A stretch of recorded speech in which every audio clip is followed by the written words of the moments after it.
Hello everybody! I am back for more vinyl buys. Sorry, my brain is all clouded. I'm stuffed up and sick again.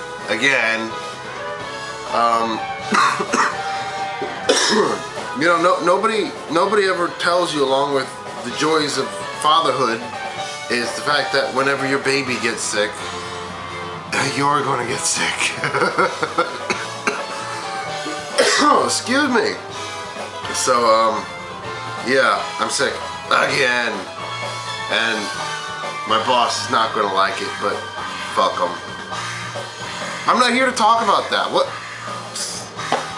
I'm here to talk about records, and I got a couple new buys. I was gonna wait and hold out to do these later, but I don't know, I'm kind of bored right now.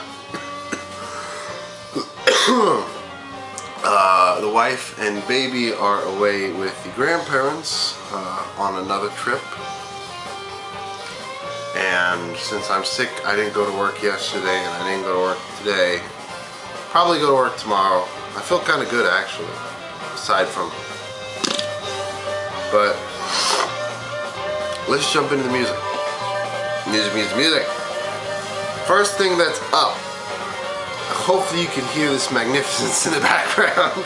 It is Barry Miles' Silverlight, Magic Theater. Loveliness. This song is The Battle. Sounds very Chick Corea-like. Oh, excuse me. Chick Corea, yes. Barry Miles, I know him because he is the keyboardist that accompanied Al Di Meola on his first couple solo records. I don't know, first 5, 6, whatever it is. Maybe more, maybe not all of them, I don't know. But he played with them on Di Meola's solo records.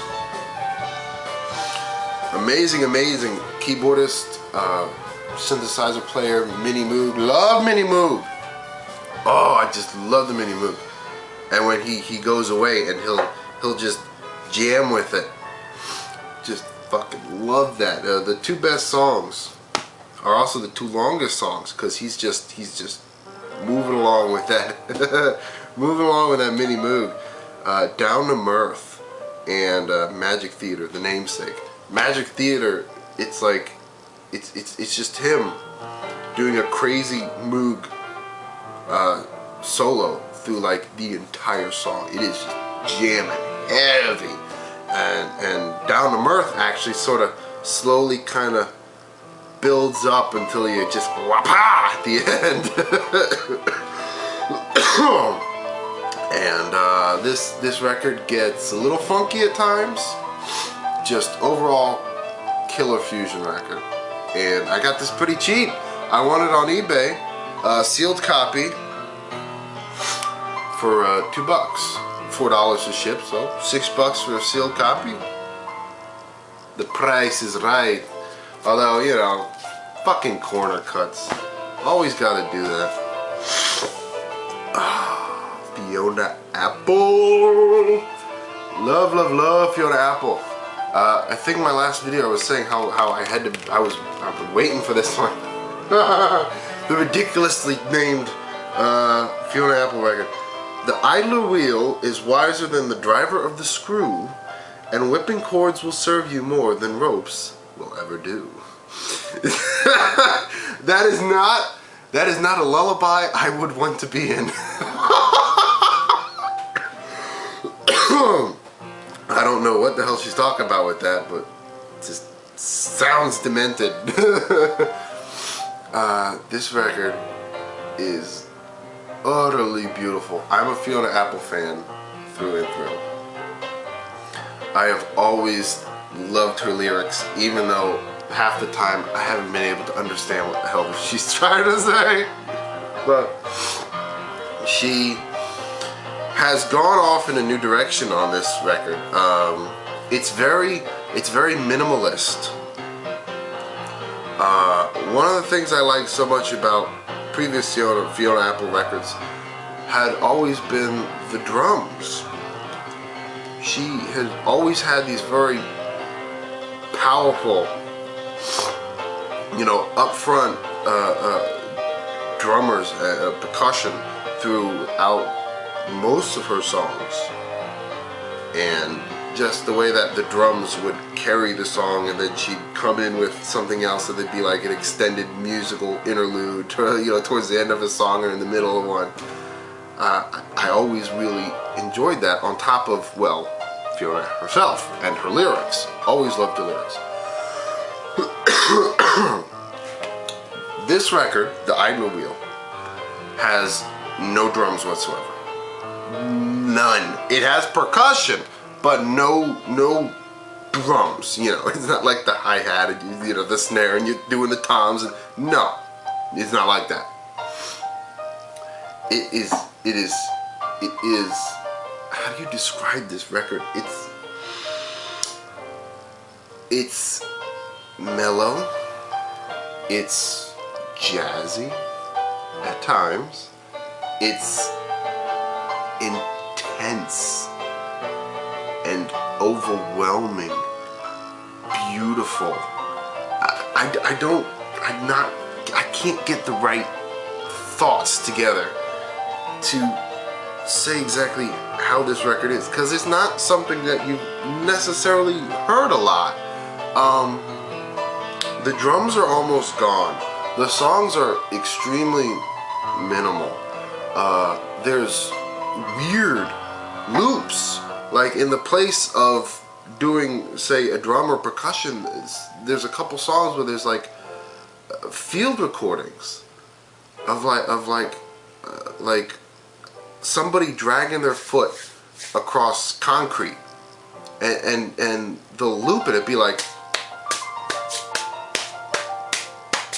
and then the song kicks in, and it follows that rhythm. But all it is a foot on concrete.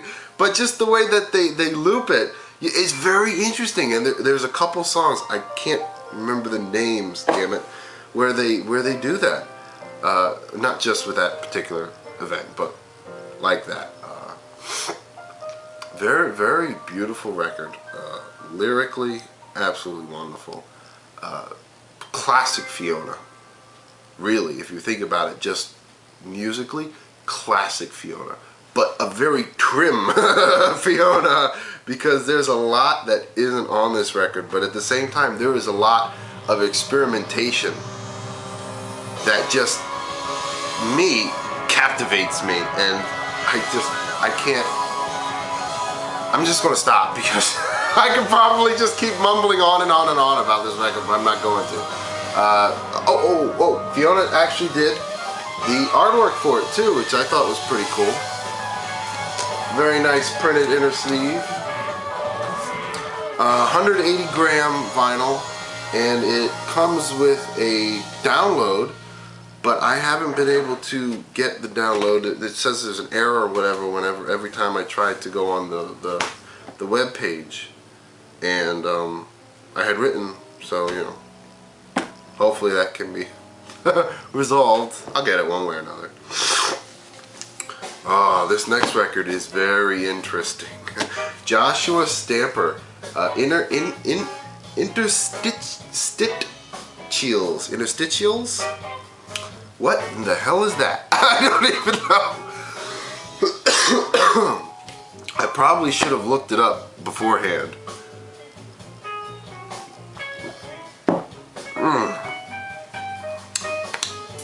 This record is very bizarre, but not just like, you know, strange, ugly, bizarre. It's just bizarre because it's not something that at least I haven't really heard before.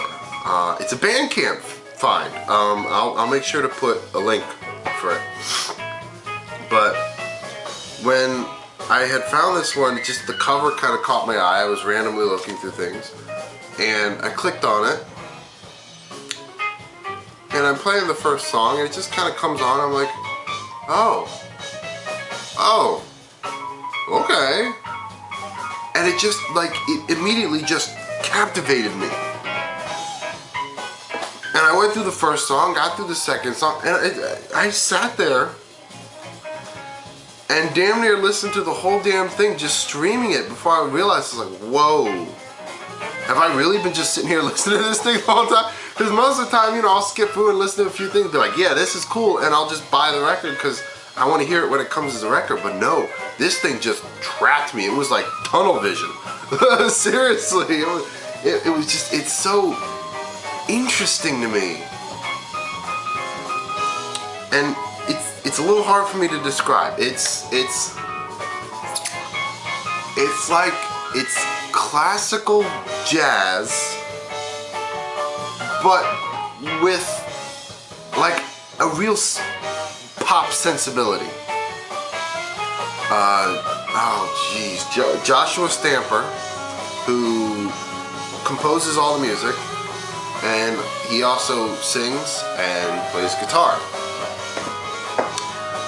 He has a very monotone voice.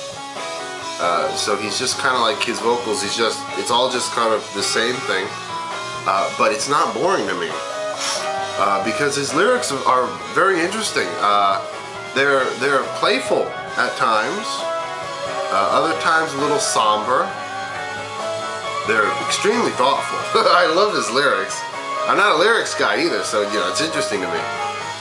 But what he'll do is, he'll have a song, and he'll have like a very simple guitar part, and it's like he'll loop that guitar part, and then he'll have a horn section behind him playing, and the horns have a very, it's like classical but jazz at the same time, and the whole record is very mellow. It's just, it's so interesting to me, but I don't think a lot of people would like it, which is a shame. I think a lot of people will probably be bored with it. I don't know. It is just phenomenal. I love it, but I should show you the vinyl too. Pretty cool looking vinyl. Nice printed sleeve with all the lyrics on it, and clear, beautiful clear vinyl with just a little bit of, I don't know what you call smoke in there. You see that? I don't know if that's like a happy mistake or it's supposed to be that way, because when I had purchased it, it said it was on clear vinyl. And I know sometimes when they're making records, there'll be a little bit of color left in from the previous one, so you could get like a beautiful mistake like this. I don't know if it was intentional or not, but I mean, that is just gorgeous. I just love that. But yeah, definitely check him out. I'll put a link for it. But you know, I don't think a lot of people are gonna dig him. Also came with a CD off of Hype City out of Norway, I do believe. But Joshua Stamper lives in New Jersey. Interesting enough, he's from the States, but the record came off of a Norwegian label. But I wish I could talk more about this, but just the right words aren't coming to me, because it is just, the whole record is just like totally left field, you know, off the beaten path. That's this record. Really like it. Ooh, I got to thank Derek for this one. I don't know, what was it, 2 weeks ago, something like that, maybe longer. Derek had a video with some friends in it, and one of them was Brain Worlds, who I really enjoy, Mason Brown, who I like shit a brick when I found out Derek was friends with him. I was like, what, really? Because, you know, I am a fan, so it was cool that, you know, Derek had like a relationship with the guy. And I have a couple of his cassettes, but this video I was watching with Derek, him, and Nick, and another guy from, David something, I can't remember his name. I think. Sorry. Matiziak, Dave Matiziak. I think that's it. I'm bad with names. But they had commented that Brainworld's Mason had his first vinyl release. And I was like, whoa! I had to get it. So, I got it. Off of these are not records. Great label name. Brainworlds, if you don't know, is very sort of, what he'll do is, it's solo music with just him, and he'll take a guitar and improvise playing with it, but he'll filter it through a computer, I do believe. And he just gets these beautiful ambient drone spacey sounds, you know, slightly psychedelic, not really, but you could, there's hints of it in there. Just absolutely wonderful. I got this just for the Brainworlds, and I've listened to the Brainworlds probably 3-4 times, I don't know. The other band, Plosive, I haven't even listened to it yet, so I can't tell you about that. I probably should have thought about that beforehand, but yes. What is it? Heliopause, Brainworlds, that's his side. I sincerely look forward to the next vinyl release of any Brainworlds. So, you know, Derek, if you're watching, you know, let Mason know. He's got some fans out there. Oh, and the last one I got, another Bandcamp find. I'll put a link for this one too. Cheesy ass cover. I mean, look at that thing. That is so cheesy. Flavor Crystals. Album is 3. And not only is it called 3, but it's their 3rd record. And look at how thick that is. It is a 3-record set. They stuffed 3 records in this fucking thing. Look at that. All off of beautiful, if I can find it. White vinyl. With lovely labels. Each label is a little different pattern, different color. Pretty damn cool. And of course,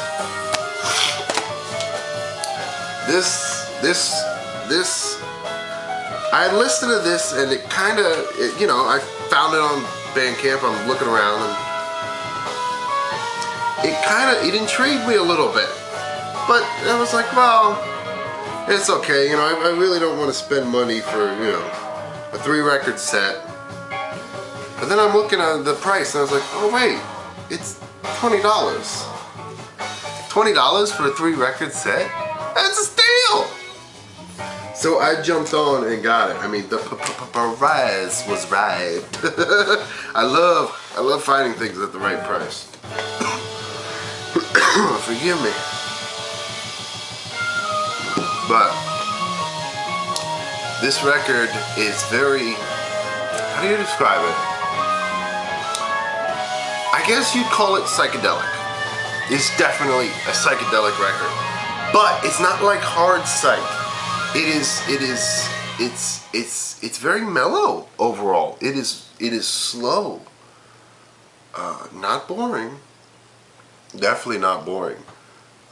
There's 2 guitarists, and they will layer the guitar with echoes and fuzz and delay, and it just absolutely wonderful. Totally love that.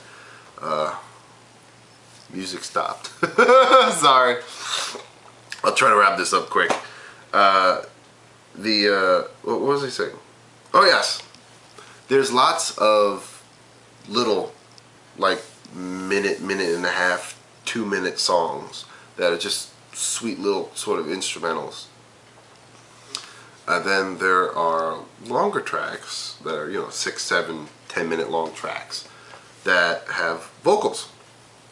Those are the ones I prefer, most definitely. My favorite songs on here, let's see, we got the Mirror Chop, the opening track, totally great song. Blue Haiti, probably my favorite song on the whole album. One of the heavier songs, and again with like the way the song ends, it's the two guitarists are playing off of each other, playing the high and the low notes together, and meshing them with this whole fuzz, just totally beautiful. And Snow Falling on Ono. Oh, I love that song. That song has what do you say? It starts with this guitar part with a lot of distortion, very high note, and it has a very Asian sort of Japanese feel to it. Very cool. Then the other guitar comes in with the bass. It's just full, and the vocals accompany the guitar just masterfully. They're harmonizing with each other. Really cool song. I'm just going to end this. The music's gone. I'm not going to talk more. But yes, cheesy ass cover. Great record though, and a cool price. I will leave a Bandcamp link for them as well. So please do check them out. I guess that's it. Yes, I've had a couple new subscribers. Thank you to you all, and thank you for everyone else for just watching. Until next time.